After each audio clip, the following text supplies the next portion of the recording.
KF-X 발전이 최초 목적은 한국이 공동 개발 혹은 기술 도입의 방식을 통하여 한국 스스로 제5세대 전투기 개발을 원하였는데, 아울러 이 기회에 본국의 항공공업을 장대히 발전시키는 것이다. 한국은 외국 업체자가 개발 비용의 30%를 부담하고, 그리고 정식 사업 후 10%의 작업량을 전이하여 한국 항공산업의 성과가 돌아오게 하는 것을 바랬다. KF-X는 통상적인 구도인 101방안과 카나드식인 201방안이 있다.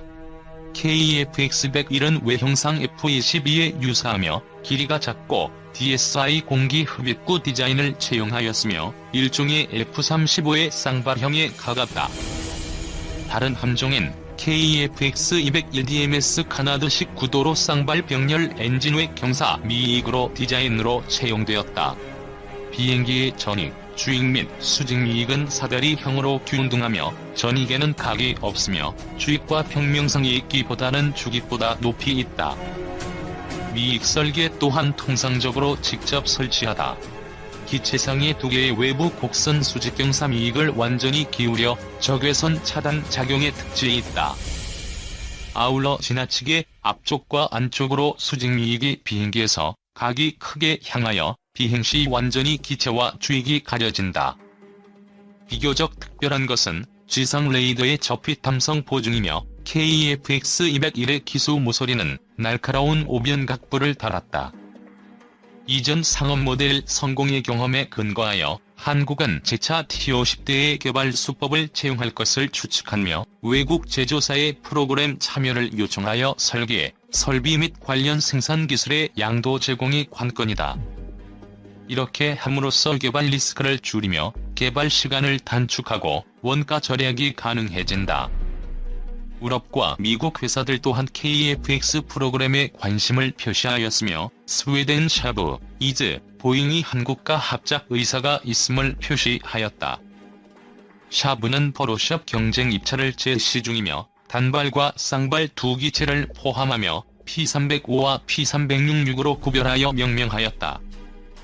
불과 얼마 전 한국 공군은 외부에 공개할 때에 오직 쌍발 전투기 방안이라 하여 단발 방안은 이미 포기되었다.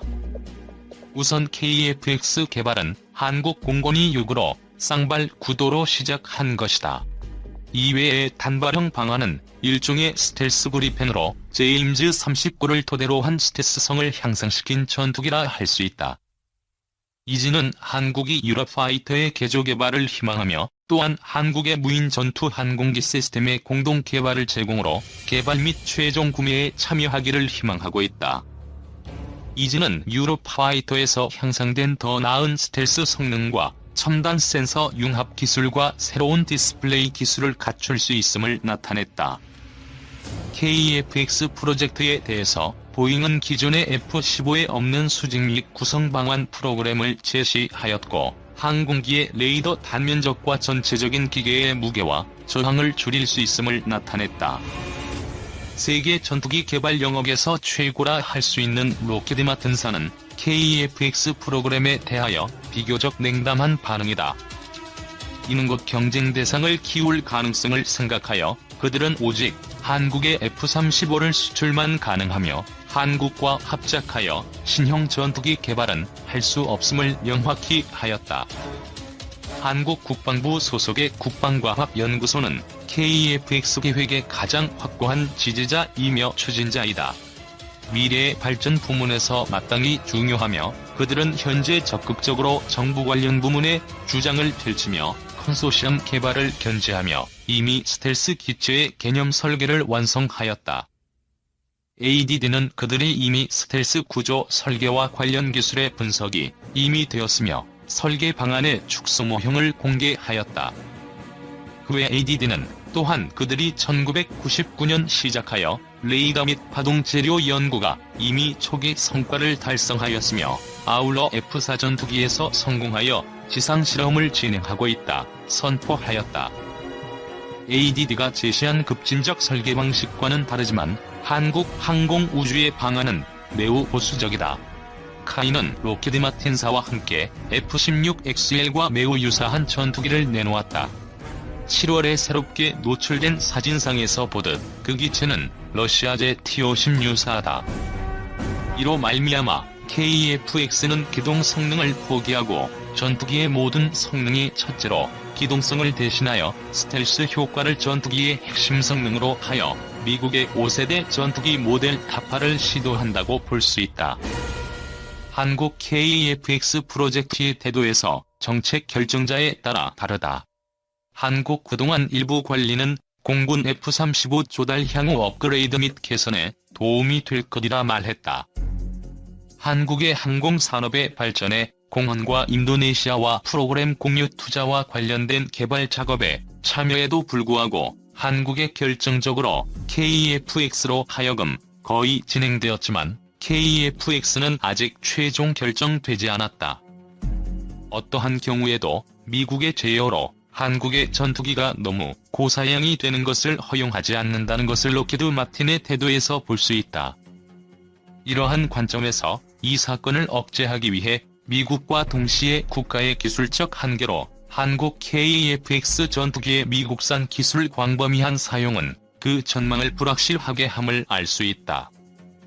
하늘도 경제도 놓칠라 빈 껍데기 우려 커지는 KF-X. 오는 2030년대 한반도 영공을 수호할 한국형 전투기 개발을 놓고 우려의 목소리가 높아지고 있다. 개발을 담당하고 있는 한국항공우주산업은 이르면 내년 상반기 KF-X 시제기를 완성한 뒤 2022년부터 시험에 나설 예정이다. 국방과학연구소와 한화시스템이 다기능 이상 배열 레이더를 개발하고 있고 LIG X1 등이 전자장비와 엔진을 비롯한 주요 구성품 제작에 한창이다. 카이는 개발되거나 해외에서 구매한 장비들을 한데 모아 KF-X를 만들게 된다. 하지만 일각에서는 KF-X의 성능이 J-20, F-3 등 주변국 차세대 전투기나 유럽에서 개발 중인 6세대 전투기와 차별화된 부분을 찾아보기 어렵다고 지적한다. F-35의 스텔스 전투기와 F-16 전투기가 서방 측 시장을 장악할 가능성이 높은 상황에서 KF-X가 전투력도 수출 경쟁력도 뒤처지는 존재로 전락할 수 있다는 우려가 제기되는 대목이다. 지난해 10월 14일 경기 성남 서울공항에서 열린 서울국제항공우주 및 방위산업 전시회 프레스데이 행사에서 공군의 한국형 전투기의 실물 모형이 공개되고 있다. 이재문 기자. 눈에 띄는 무장이 없다. KF-X 개발 관리를 담당하는 방위사업청과 공군은 KF-X 개발이 본격화된 2015년을 전후로 미국제 무장 장착을 지속적으로 추진해왔다. 공군 주력 전투기인 F-35A와 F-15K, KF-16의 보잉, 록히드 마틴, 레이시온 등 미국 방산업체가 생산한 무기를 사용한다는 측면에서 효율적인 결정이었다.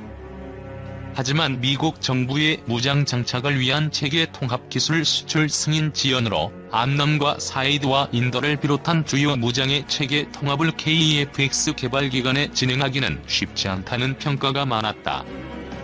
이에 따라 KF-X에는 우선 영국 MBDA의 미티어와 독일제 AIM-2000 공대공 미사일을 장착, 체계 개발과 시험 등을 진행하게 된다. 군 당국은 이와 별도로 KF-X의 미국제 무장을 조기에 사용하는 방안을 추진하고 있으나 여의치 않은 것으로 알려졌다. 더 큰 문제는 KF-X 장착이 거론되는 무장들이 뚜렷한 특징을 갖추지 못하는 데 있다. 암남과 사이드와 인더, 합동정밀 직격탄을 비롯한 주요 항공무장은 F-35A나 F-15K에서도 쓰이고 있다. 전투기가 공중전에서 제 성능을 발휘하려면 첨단 항공무장이 필수다. 2030년대에 한반도 상공을 누빌 KF-X는 스텔스 성능이 F-35A보다 낮다. 그런데도 항공무장은 F-35A와 별 차이가 없다면 실제 전투력은 F-35A나 개량형 F-15K보다 뒤떨어질 가능성이 적지 않다.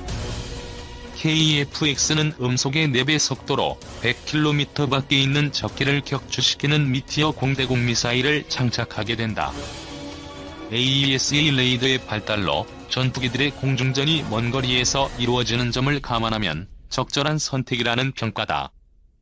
하지만 AIM-2000 단거리 공대공 미사일은 사거리가 25km에 불과하다. 미국 제4위와 인대보다 짧다. F-35E를 비롯한 5세대 전투기에는 쓰이지 않는다. 반면 영국 MBDA가 개발한 아스람 미사일은 사거리가 50km에 달하고 영국 공군 F-35E에도 장착되는 기종이다. AESA 레이더의 등장으로 탐지 능력이 향상된 전투기들은 예전보다 먼 거리에서 적기를 발견하게 된다. 먼저 보고 먼저 쏘는 방식의 공중전이 대세로 자리잡게 되는 이유다. AIM-2000보다 사거리가 2배 정도 긴 아스람은 KF-X의 공중전 능력 향상에 큰 도움이 될 것이라는 평가다. 차별화된 요소 부각해야 생존. KF-X는 한반도 영공 수와 더불어 국내 항공 우주 산업의 수출 경쟁력 강화 측면에서 핵심적인 역할을 맡게 된다. 부가가치가 높은 전투기를 해외에 판매한다는 것은 그만큼 첨단 기술을 확보하고 있다는 것을 의미한다. 수출이 성공하려면 해외 고객을 대상으로 한 마케팅도 조기에 이루어져야 한다. 항공업계 관계자는 KF-X 비행시험이 시작될 2022년에는 수출을 위한 해외 영업이 시작되어야 한다고 지적했다. 중국과 러시아, 미국, 유럽의 견제를 뚫고 KF-X가 수출을 하려면 다른 기종과 차별화된 능력이 필요하다. 고성능 항공무장 장착이 반드시 이루어져야 하는 이유다. 장거리 공대지 미사일 운용 능력은 KF-X의 수출 경쟁력에 큰 도움이 될 수 있다. 한국 공군 F-15K 60대가 일본 항공자위대 F-15J 120대에 밀리지 않는 것은 사거리 500km의 타우러스 공대지 미사일을 장착하고 있기 때문이다.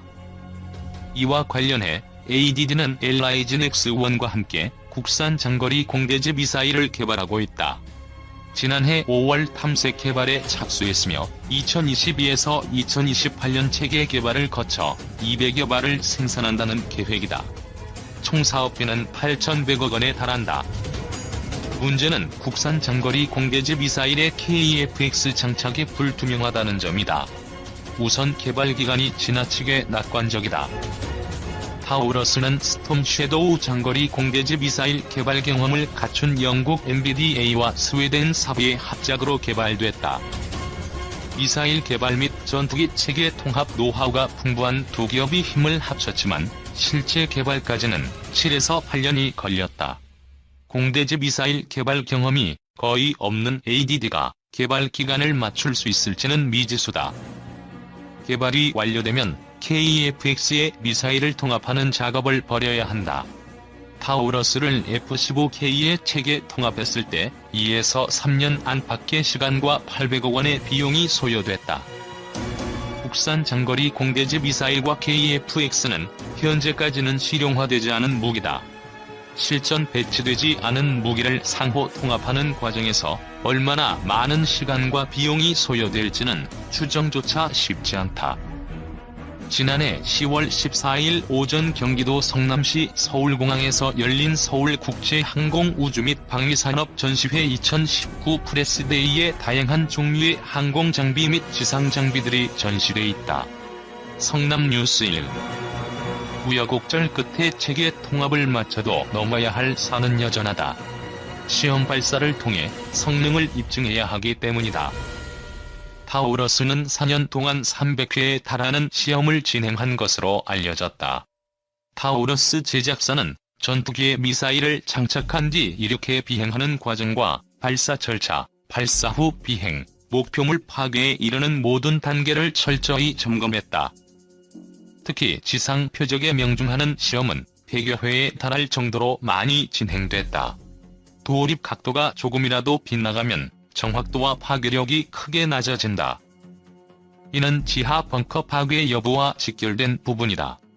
거듭된 시험 발사를 통해 발사 각도와 속도 등을 확인하면서 기술적 개량을 실시해야 성능을 검증할 수 있다. 장거리 공대지 미사일은 일종의 비행체이므로 감항인증도 받아야 한다. 하지만 이 같은 문제점은 깊게 고려되지 않는 것이 현실이다. 이에 따라 KF-X의 타우러스 제작사에서 개발 중인 단축형 타우러스를 장착해 수출 마케팅을 진행하는 방안이 설득력을 얻고 있다. 한국 공군이 운용 중인 타우러스와 비교하면 연료 탱크를 줄여 사거리를 400km로 단축한 거대에는 동일한 성능을 갖고 있다. FA-50 경공격기에도 장착이 가능한 만큼 KF-X에도 사용이 가능하다. 정내륙 지역의 표적을 파괴할 수 있는 능력이 검증된 KF-X라면 경쟁 기종의 견제 속에서도 의미 있는 수출 성과를 거둘 수 있다. KF-X는 단군 이래 최대 규모의 전력 증강 사업으로 꼽히는 거대한 프로젝트다. 전력 증강과 방산 수출이라는 두 마리 토끼를 잡는 전략이 세워지는 것은 자연스러운 수순이다. 하지만 차별화된 능력을 갖추지 못한 무기는 우리 군도 외국 군도 외면할 수밖에 없다. F-35의 수준의 스텔스 성능을 자랑할 수 없다면 다른 분야에서 능력을 발휘하도록 해야 한다. 줄어든 무게 덕분에 장갑도 더 달 수 있어 방호 능력도 올라갔다. 무게가 줄면서 기동성과 방호력이 동시에 올라가는 효과를 만들었다. 고무 궤도 역시 일반 철 소재 궤도와 같이 전투 중 발생한 피해로 끊어지더라도 필요한 부분을 수리해 이어 붙일 수 있다. 또한 고무 재질 덕분에 지뢰 폭발 등 충격을 받더라도 장갑차 주변 아군에 미치는 위험도 줄어든다. 이라크에서 미군 장갑차가 폭발할 때 튀어나간 궤도 파편에 인명피해가 심했다. 지난 6월 파주 훈련장에서 매월 정기적으로 실시하는 자주포 사격 훈련을 하고 있다. 한화 디펜스는 지난 20년 동안 K9 자주포 1,300여 문을 한국군에 인도했고 6개국에 수출했다. 뉴스1. 무게 40톤이 넘는 장갑차가 최고 시속 65km로 달릴 수 있는 이유는 K9 자주포 덕분이다. 47톤 무게의 자주포를 최고 시속 65km로 끌어내는 천마력 동력 장치를 옮겨왔다. K9 자주포 파워팩 성능은 이미 현장에서 입증됐다. K9 자주포 전력화 사업은 1999년부터 시작돼 20년 동안 신뢰성을 확보했다. 반면 경쟁자인 독일 장갑차에 장착한 동력장치는 최근에 개발돼 아직 신뢰성을 충분히 입증하지 못한 단점을 갖는다. 레드백의 공격력은 이스라엘과 호주가 맡았다. 이스라엘에서 개발한 T-2000 포탑은 호주도 합작해 만들었다. 30mm 구경으로 분당 최대 100에서 200발의 기관포를 쏟아붓는다. 여기에 대전차 미사일도 달아 전차 공격도 가능하다. 한화 관계자는 호주가 요구하는 성능에 충족하도록 만들었다며 시험 평가를 받는 동안 문제가 발생하지 않도록 품질 관리에도 노력을 기울였다고 설명했다. 호주 현지에서 이루어질 시험 평가가 수주 여부를 사실상 결정하기 때문이다. 호주 현지의 국가대표 20명 파견.